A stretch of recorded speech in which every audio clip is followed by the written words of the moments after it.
আসসালামু আলাইকুম ভিউয়ার্স, আপনারা সবাই কেমন আছেন? আশা করি আল্লাহর রহমতে ভালো আছেন। আজকে আপনাদের সামনে আবার একটা নতুন ভিডিও নিয়ে হাজির হলাম। এই ভিডিওতে গুরুত্বপূর্ণ একটা বিষয় নিয়ে কাজ করব বা কথা বলবো।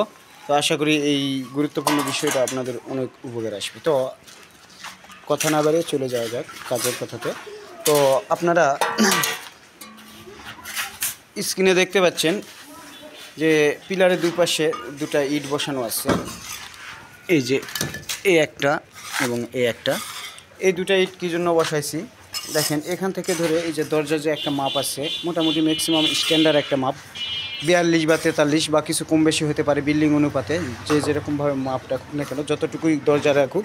কিন্তু এখানে যে দরজার আর এক পাশে যে চৌকাঠটা আছে, এই চৌকাঠটা পুরাটাই মনে করেন যে যদি কলামের সাথে দেই তাহলে এখান থেকে কলামের যে ক্লামটা আছে, এই ক্লামটা মানে দরজার চৌকাঠে যে ক্লামটা, এই কলাম কাটে বসাতে হবে, তখন ওই কলামটা দুর্বল হয়ে যেতে পারে। অবশ্যই এই কাজ করা যাবে না, এই জন্য একটা করে 5 ইঞ্চি এভাবে ইট বসাই নেবেন। এই 5 ইঞ্চি ইটটা গাঁথনি করে লিলটানের তলা পর্যন্ত উঠাই নেবেন।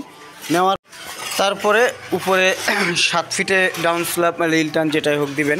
তো অবশ্যই দরজার হাইট 7 ফিট রাখা জরুরি। 7 ফিটটা বেশি বেস্ট, এবং 7 ফিটের নিচে না দিলেই ভালো হয়। 7 ফিট হাইট হলে ভালো হয় হাইটটা। আর এইদিকে 43 ইঞ্চি পাশ।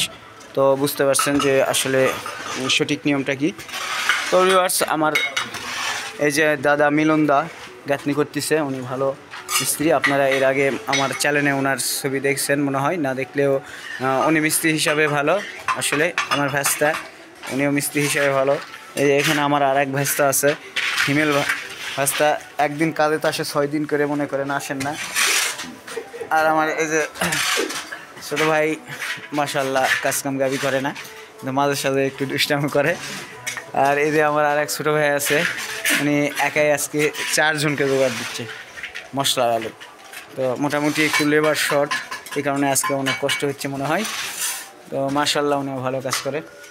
সবাই ভালো থাকবেন, সুন্দর থাকবেন, সুস্থ থাকবেন সবাই। আর ভিডিওটা ভালো লাগলে অবশ্যই আমার চ্যানেলটা সাবস্ক্রাইব করে রাখবেন।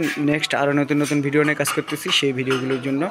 তো আমার চ্যানেলটা ঘুরে আসতে পারেন। আমার চ্যানেলে অনেক 3D প্ল্যান আছে, ফ্লোর প্ল্যান এবং বিল্ডিং সংক্রান্ত অনেক ভিডিও, প্রয়োজনীয় ভিডিও আছে। আপনারা চাইলে আমার চ্যানেলটা ঘুরে আসতে পারেন। ধন্যবাদ সবাইকে, ভালো থাকবেন, সুস্থ থাকবেন, সুন্দর থাকবেন, এই কামনা করে আমার ভিডিওটা এখানেই শেষ করলাম। সবাইকে ধন্যবাদ।